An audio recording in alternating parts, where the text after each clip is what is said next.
ناظرین آداب، میں ہوں محمد عامر بدر۔ مولانا آزاد نیشنل اردو یونیورسٹی کے اس تعلیمی خبرنامے میں آپ کا استقبال ہے۔ آئیے سب سے پہلے نظر ڈالتے ہیں آج کی سرخیوں پر۔ نوجوان مصنفین کی تربیت کے لیے وزیر اعظم کی اسکیم یووا دوئم کا آغاز۔ 5G سے تعلیم کے شعبے کو بڑے پیمانے پر فائدہ پہنچے گا، وزیر تعلیم کا بیان۔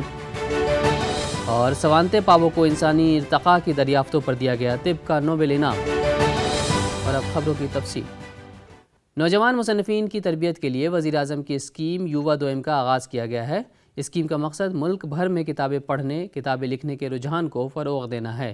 یووا مہم میں بھارت کی 22 مختلف زبانوں اور انگریزی کے ابھرتے ہوئے مصنفین کی حوصلہ افزائی کے لیے یووا دوئم اسکیم کا آغاز کیا گیا ہے۔ وزیر تعلیم دھرمیندر پردھان نے کہا ہے کہ یہ اسکیم وزیر اعظم کے ویژن کے عین مطابق ہے۔ اس سے ایسے مصنفین کی حوصلہ افزائی ہوگی جو بھارتی وراثت، ثقافت اور معلومات کے کئی موضوعات پر لکھ سکتے ہیں۔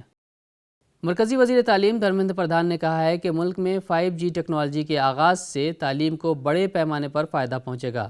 پردھان نے کہا کہ 5G خدمات سے وزارت تعلیم کی تصوراتی ڈیجیٹل یونیورسٹی کے قیام میں بہت مدد ملے گی۔ دھرمیندر پردھان حیدرآباد یونیورسٹی کے 22ویں کانووکیشن کے موقع پر خطاب کر رہے تھے۔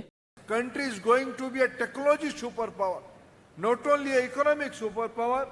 It will be a technology superpower, digital economy, emerging technologies, financial instruments like UPI, affordable and improved healthcare system. I congratulate the city of Hyderabad. اس موقع پر تلنگانہ کی گورنر تمیلی سائی سوندرا راجن، حیدرآباد یونیورسٹی کے چانسلر جسٹس ایلن ریڈی اور vice chancellor B J Rao موجود تھے۔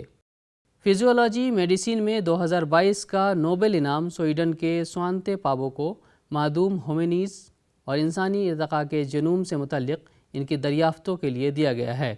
پاوو نے ایک معدوم ہومینین ڈینیسوا کی دریافت کی اور پتہ چلایا کہ جین کی منتقلی معدوم ہومینین سے ہومو سیپینس میں ہوئی تھی۔ نوبل اسمبلی نے کہا ہے کہ پاوو کی دریافت جسمانی مطابقت رکھتی ہے۔ قومی تعلیمی پالیسی 2020 کے تحت اعلیٰ تعلیمی اداروں میں مجموعی طور پہ منظور شدہ تعلیمی عہدوں کے مقابلے میں 10% تک پروفیسر آف پریکٹس کا تقرر کیا جائے گا۔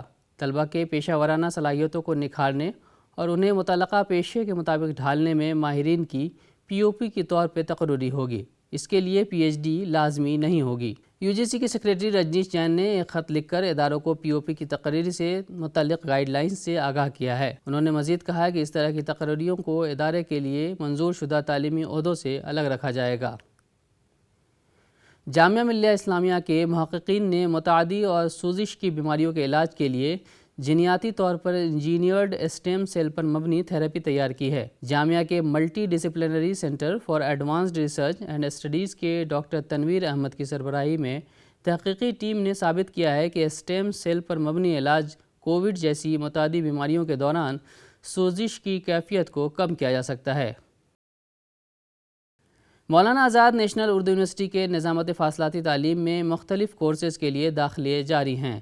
ڈائریکٹوریٹ آف ڈسٹنس ایجوکیشن کے ذریعے آفر کیے جانے والے کورسز میں MA اردو، MA انگریزی، MA اسلامک اسٹڈیز، MA عربی، MA ہندی، MA تاریخ، BA، BCom، diploma in journalism and mass communication, diploma in teach English, certificate course in proficiency in Urdu through English اور سرٹیفکیٹ کورس ان functional English شامل ہیں۔ یہ تمام courses UGC distance education bureau سے منظور شدہ ہیں۔ طلبہ کو اکتسابی تعاون فراہم کرنے کے لیے ڈائریکٹوریٹ نے ملک بھر میں 143 مراکز قائم کیے ہیں۔ یونیورسٹی نے مدارس کے طلبہ کو مرکزی دھارے میں لانے کے مقصد سے 250 مدارس کے کورسز کو انڈر گریجویٹ اور پوسٹ گریجویٹ میں داخلے کے لیے منظوری دی ہے۔ یونیورسٹی گرانٹس کمیشن کے مطابق طلبہ ایک ساتھ 2 کورسز میں بھی داخلہ لے سکتے ہیں۔ واضح ہو کہ ان تمام کورسز کے لیے درخواستیں صرف آن لائن ہی قبول کی جائیں گی۔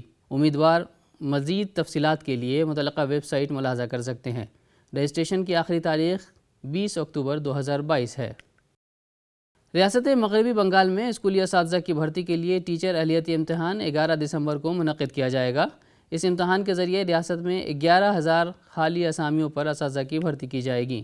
بنگال کے وزیر تعلیم نے کہا ہے کہ ہم اکتوبر کے تیسرے ہفتے سے پہلے تعلیمی بورڈ کے عہدیداروں کے درمیان ہونے والی میٹنگ کے بعد TET امتحان کے شیڈول کا اعلان کریں گے۔ UP میں پرائمری اور بنیادی اسکولوں کی تعلیم کو بہتر بنانے کے لیے اب سبکدوش اساتذہ کو ذمہ داری دی جائے گی۔ اس کے لیے 70 سال تک کی عمر کے اساتذہ کا انتخاب ان کی رضامندی کی بنیاد پر کیا جائے گا۔ ان کی بطور شکشک ساتھی تقرری ضلعی سطح پر تشکیل کی گئی کمیٹی کرے گی۔ یہ اساتذہ سرپرست کا کردار ادا کریں گے اور تعلیمی معیار کو بڑھانے کے لیے کام کریں گے۔ دیپ مالا پانڈے، جو اتر پردیش کے بریلی کے گاؤں دبھورا گنگا پور پرائمری اسکول کی ٹیچر ہیں، انہوں نے 1 ٹیچر 1 کال کی ایسی مہم شروع کی ہے جس نے 800 معذور بچوں کو ایک نئی زندگی دی ہے۔ دیپ مالا پانڈے اس مہم کے تحت معذور بچوں کو عام اسکولوں میں داخلہ دلانے میں مدد کرتی ہیں۔ ٹیچر دیپ مالا پانڈے کہتی ہیں کہ ہم نے ایک ایسی تحریر شروع کی ہے 1 ٹیچر 1 کال، جس کا مطلب ہے کم از کم ایک ٹیچر کو اس بات کی ترغیب دی جائے گی کہ وہ اپنے ارد گرد کے معذور بچوں کو اپنے اسکول میں داخل کروائیں، اور اس کے تحت اب تک 800 کے قریب معذور بچے نارمل اسکولوں میں داخلہ لے چکے ہیں۔ اور آخر میں ایک بار پھر نظر ڈالتے ہیں آج کی سرخیوں پر۔ نوجوان مصنفین کی تربیت کے لیے وزیر اعظم کی اسکیم یووا دوئم کا آغاز۔ 5G سے تعلیم کے شعبے کو بڑے پیمانے پر فائدہ پہنچے گا، وزیر تعلیم کا بیان۔ اور سوانتے پاوو کو انسانی ارتقاء کی دریافتوں پر دیا گیا طب کا نوبل انعام۔ آج کی خبروں میں فی الحال اتنا ہی۔ آئندہ بلیٹن میں آپ سے پھر ملاقات ہوگی، تب تک کے لیے دیجیے اجازت۔ آداب۔